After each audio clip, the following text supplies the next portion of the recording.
Hello student, कैसे आप लोग? उम्मीद करता हूं आप लोग ठीक होंगे। आपका मेरे यूट्यूब चैनल संजीव ज्ञान गुरुकुल पर स्वागत है। आज मैं आपको क्लास 9 का गणित में त्रिभुज चैप्टर का प्रश्न वाली 7.3 का प्रश्न 3 सॉल्व करके समझाऊंगा। इस क्वेश्चन को मैं आपको बहुत ही आसान है इजी वे में स्टेप बाय स्टेप समझाऊंगा, ताकि आप सभी स्टूडेंट को इस प्रश्न का अच्छी प्रकार से समझ में आ जाए। ठीक है, और यदि आप वीडियो आपको पसंद आए तो प्लीज मेरे वीडियो को लाइक शेयर कर दीजिएगा, और यदि आप वीडियो पर नए हैं तो सब्सक्राइब बटन प्रेस कर, बेल आइकन प्रेस कर और पर क्लिक कर दीजिएगा, ताकि हमारी हर पहली आने वाली वीडियो का नोटिफिकेशन आपको समय समय पर मिलती रहे। ठीक है, प्रश्न 3 सॉल्व करने से पहले मैं आपको एक बात कह दूं कि इस वीडियो को आप पूरा अंत तक देखिएगा, बीच में कभी स्किप मत कीजिएगा, नहीं तो आपको वीडियो में प्रश्न का अच्छी प्रकार से समझ में नहीं आएगा। ठीक है, तो देखिए प्रश्न 3 क्या कह रहा है। एक त्रिभुज एबीसी की दो भुजाएं AB और BC तथा माध्यिका AM क्रमशः क्रमशः का मतलब होता है क्रम से, ठीक है, एक दूसरे त्रिभुज की भुजाओं PQR तथा माध्यिका PN के बराबर है। ठीक है, देखिए आकृति 7.40। तो देखिए आपका आकृति 7.40 मैंने बुक से बना लिया है। ठीक है, और इस आकृति में आपका बोला गया है ABC की दो भुजाएं। देखिए AB आपका भुजा, BC भुजा और AM माध्यिका। ठीक है, और क्रमशः एक दूसरे त्रिभुज की भुजा PQ। देखिए एक अन्य त्रिभुज है PQ भुजा, QR भुजा, देखिए A ला भुजा, QR भुजा और तथा माध्यिका PN के बराबर है। कहने का मतलब ये हुआ कि आपका जो AB है दूसरे त्रिभुज PQ भुजा के बराबर है, क्योंकि यहाँ क्रमशः बोला मैंने, क्रम से जो पहले है वो पहले। तो ये जो AB भुजा है इस त्रिभुज का, इस दूसरे त्रिभुज के PQ भुजा के बराबर है। ठीक है, फिर BC भुजा दूसरे त्रिभुज के QR भुजा के बराबर है। तो ये देखिए ये BC है, तो BC, ये देखिए BC ये दूसरे त्रिभुज के QR भुजा के बराबर है। ठीक है, तथा माध्यिका है, देखिए पहले त्रिभुज का जो माध्यिका क्या है आपका AM, ये देखिए AM, ये दूसरे त्रिभुज की माध्यिका क्या है PN है, देखिए PN इसके बराबर है। मैंने A जो है माध्यिका, इस माध्यिका के बराबर है PN। ठीक है, ये आपको दिया गया है। ठीक है, दर्शाइए कि क्या दर्शाना है। त्रिभुज ABM, त्रिभुज ABM, ए वाला त्रिभुज देखिए ध्यान से देखिए, ये वाला त्रिभुज सर्वांशम है त्रिभुज PQN का। सर्वांशम किसका है? त्रिभुज PQN, मैंने इस त्रिभुज के सर्वांशम, मैंने ए वाला देखिए छोटा त्रिभुज। ठीक है, ये आपको दर्शाना पहला भाग में, और दूसरा भाग में दर्शाना त्रिभुज ABC। त्रिभुज ABC मैंने पूरा त्रिभुज, सर्वांशम किसका? त्रिभुज PQR का, त्रिभुज PQR मैंने पूरे त्रिभुज के। ठीक है, तो सबसे पहले जो दिया उसको हम लोग लिख लेते हैं, उसके बाद सवाल पे आगे बढ़ते हैं। ठीक है, तो हम लोग लिखते हैं हल, तो लिखते हैं हल। ठीक है, तो लिखते हैं दिया है, पहले लिखते हैं हम लोग दिया है। तो क्या दिया गया है आपका? दिया गया है आपका त्रिभुज ABC, त्रिभुज ABC और त्रिभुज PQR में, PQR में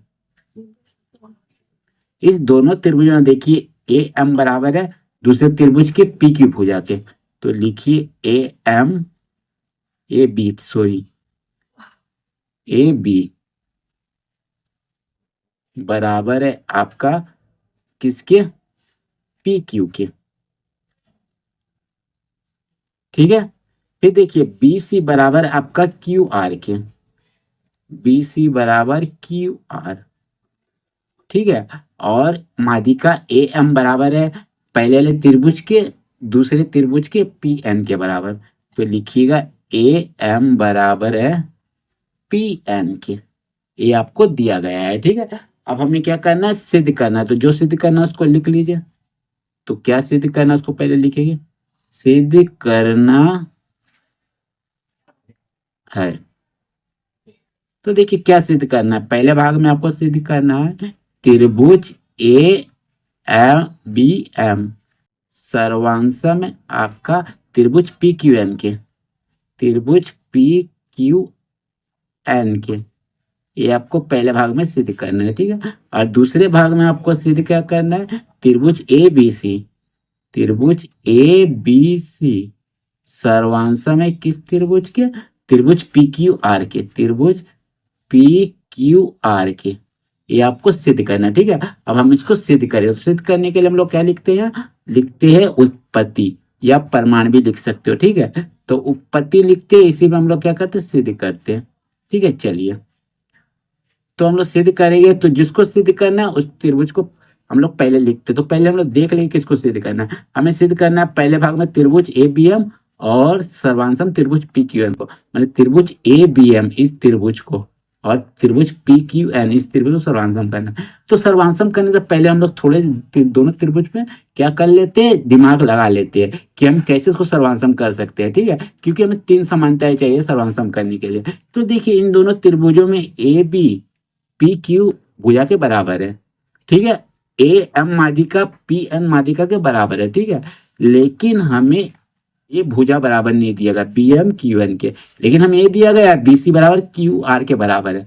और हम लोग यहाँ प्रश्न में दिया गया है कि ए एम क्या है, बी सी का माध्यिका है। तो जब कोई भुजा में माध्यिका डाला जाता है तो जो मध्य बिंदु होता है भुजा का, वो इस भुजा को 2 बराबर भागों में बांटता है। ठीक है, तो अगर बी सी को ये 2 बराबर भागों में बांट रहा है, बी सी का आधा कर रहे हैं, और क्यू आर बी को भी एन 2 बराबर भाग रहा है, तो क्यू एन को अगर आधा करिएगा तो इसका आधा बराबर होगा, क्योंकि बी सी बराबर है क्यू आर के, तो बी एम भी बराबर होगा क्यू एन के। ठीक है, तो देखिए, ये भुजा ए भुजा ए भुजा ए भुजा ए भुजा ए भुजा, तीनों भुजा दोनों त्रिभुज में बराबर है, तो दोनों त्रिभुज सर्वांशम हो जाएगा। ठीक है, तो सबसे पहले हम क्या करते हैं, दोनों त्रिभुज को ना लिख के पहले हम क्या करते हैं, बी सी और क्यू आर जो हमारा बराबर है, इससे हम लोग क्या करते हैं, इनका आधा निकाल लेते हैं। ठीक है, तो हम लोग यहाँ लिखेंगे चूंकि ए एम तथा पी एन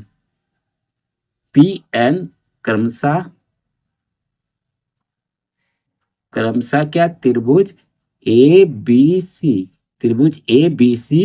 तथा त्रिभुज पी क्यू आर की माध्यिकाएं है। ठीक है, माध्यिकाएं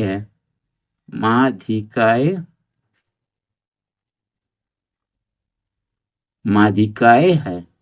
ठीक है, जब माध्यिकाएं है तो आपका बी सी बराबर किसके है, क्यू आर के बराबर, तो लिखिएगा बी सी बराबर क्यू आर। ये आपको प्रश्न में दिया ही गया है। ठीक है, दिया है। ठीक है, दिया है। और जब माध्यिका है दोनों, तो बीसी का हम लोग आधा करते हैं, क्या करते हैं, हाफ बीसी, और क्यू आर का भी अगर आधा करते हैं, हाफ क्यू आर। तो जब बीसी क्यू आर के बराबर है तो इसका आधा भी आपस में बराबर होगा। ठीक है, बराबर होगा, तो इसीलिए अब बीसी का बी एम और हाफ क्यू आर का क्या होगा, क्यू एन, ये आपस में क्या होगा, बराबर होगा। ठीक है, तो हम लोग क्या करते हैं, इसको समीकरण 1 ले लेते हैं। ठीक है, चलिए, अब हम लोग त्रिभुज को लेंगे जिसको सर्वांशम करना है। तो हमें किस त्रिभुज को सर्वांशम करना है, त्रिभुज ए बी एम और त्रिभुज पी क्यू एन, मतलब त्रिभुज ए बी एम और त्रिभुज पी क्यू एन। ठीक है, तो इसको हम लोग लेते हैं, तो लिखते हैं अब त्रिभुज ए बी एम और त्रिभुज पी क्यू एन में, तो देखिए इन दोनों त्रिभुजों में ए बी भुजा बराबर किसका, पी क्यू भुजा के, तो लिखिए ए बी बराबर पी क्यू। ए आपको प्रश्न में दिया गया है। ठीक है, तो कारण लिख दीजिए, दिया है। चलिए, फिर देखिए आपका ए एम बराबर है पी एन के। ठीक है, माध्यिका दोनों बराबर है, ए एम बराबर है पी एन के। ठीक है, ए भी आप लिख दीजिए, क्या दिया है कारण। ठीक है, अब देखिए बीसी का आधा हम लोग किए थे तो क्या मिला था, बी एम, और क्यू आर का आधा किया तो क्या मिला था, क्यू एन। तो बी एम क्यू एन आपस में बराबर है, हम पहले ही आपका सिद्ध कर चुके हैं समीकरण 1 से। ठीक है, तो लिख दीजिए बी एम बराबर क्यू एन। ठीक है, ये लिख दीजिए समीकरण 1 से, कारण लिख दीजिए 1 से। तो देखिए इन दोनों त्रिभुजों में आपका 3 समानताएं मिल गई, दोनों त्रिभुजों में। ठीक है, जब 3 समानताएं मिल गई तो हम कह सकते हैं कि ये दोनों त्रिभुज आपका सर्वांशम है। किस नियम से, तीनों भुजा, इसीलिए भुजा भुजा भुजा यानी साइड से। ठीक है, तो लिखिएगा इसीलिए साइड सर्वांग समता से समता से सर्वांग समता से त्रिभुज ए बी एम सर्वांश में आपका त्रिभुज पी क्यू एन के ठीक है। ये आपका पहला भाग प्रूफ हो गया। ठीक है, और जब देखिए ये दोनों त्रिभुज सर्वांशम है, जब ए बी एम और पी क्यू एन त्रिभुज जब आपका सर्वांशम है तो इसका जो एक कोण है, माने सभी कोण आपस में सर्वांशम होगा। किस नियम से? सीपीसीटी नियम से। ठीक है, तो देखिए इसका एक कोण इस कोण के बराबर होगा, एक कोण इस कोण के बराबर होगा और एक कोण इस कोण के बराबर होगा। ठीक है, तो हम लोग लिख सकते हैं इस कोण को हम लोग सोचिए बराबर मान लेते, एक कोण आपका बराबर हम लोग ले लेते हैं। ठीक है, तो लिखते हैं कोण ए बी एम बराबर होगा किसके? कोण पी क्यू एन के, कोण पी क्यू एन के। किस नियम से? सीपीसीटी नियम से। ठीक है, नियम से, यानी आपका जो सर्वांशम होता है जब दो त्रिभुज, तो उसका प्रत्येक संगत कोण और प्रत्येक संगत आपका भुज आपस में बराबर होता है। ठीक है, चलिए यही हो गया। ठीक है, तो हो गया। अब हम लोग क्या करेंगे? दूसरे भाग को सॉल्व करेंगे। आपका पहला भाग था तो इसको हम लोग पहला नंबर दे देते। अब दूसरे भाग को सिद्ध करेंगे। ठीक है, तो दूसरा भाग लिख रहे हैं। चलिए, तो देखिए दूसरा भाग में हमें क्या सिद्ध करना है? दूसरे भाग में सिद्ध करना त्रिभुज ए बी सी सर्वांशम त्रिभुज पी क्यू आर। तो देखिए त्रिभुज ए बी सी और त्रिभुज पी क्यू आर, इसको सर्वांशम कैसे करेंगे? तो देखिए इन दोनों त्रिभुजों में ए भुजा इस भुजा के बराबर है ए बी पी क्यू के, बी सी बराबर है क्यू आर के। ठीक है, बराबर है। और देखिए इन दोनों त्रिभुजों में आपका देखिए एक कोण आपका बराबर है। देखिए मैंने अभी निकाला सीपीटी सीटी से। ठीक है, इसको हम लोग समीकरण 2 दे सकते हैं, समीकरण 2 दे दीजिए। ठीक है, चलिए तो हम लोग लिखेंगे जिस त्रिभुज को सर्वांशम करना है, त्रिभुज ए बी सी और त्रिभुज पी क्यू आर में क्या बराबर है? ए बी भुजा बराबर है पी क्यू के, ए बी भुजा बराबर है पी क्यू के। ठीक है, एक कारण दे दीजिएगा, दिया है। चलिए फिर देखिए आपका ए बी सी त्रिभुज में बी सी और पी क्यू आर त्रिभुज में क्यू आर बराबर है। ठीक है, तो बी सी बराबर है क्यू आर के। ए बी आपका दिया गया है, प्रश्न पे दिया है।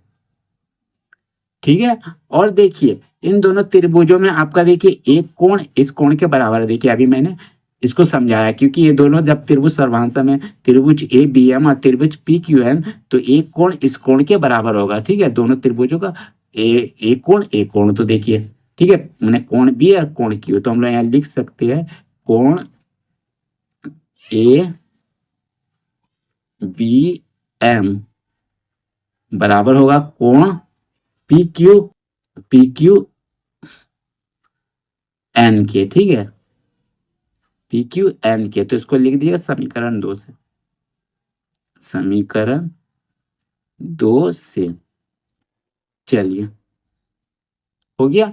तो हम लोग का देखिए दो भुजा एक कोण बराबर हो गया। ठीक है, तो देखिए पहला भुजा फिर कोण फिर भुजा, ठीक है, बराबर हो गया। तो हम लोग इसको लिख सकते हैं साइड एंगल साइड, माने भुजा कोण भुजा सर्वांशम थे, त्रिभुज ए बी सी सर्वांशम है त्रिभुज पी क्यू आर के। ठीक है, तो लिखिएगा इसीलिए साइड एंगल साइड सर्वांग समता से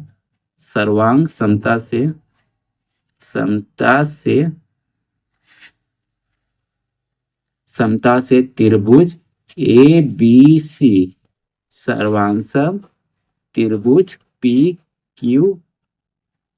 क्यू आर है। ठीक है, तो ये आपका सिद्ध हो गया, इसीलिए प्रूफ लिख दीजिए।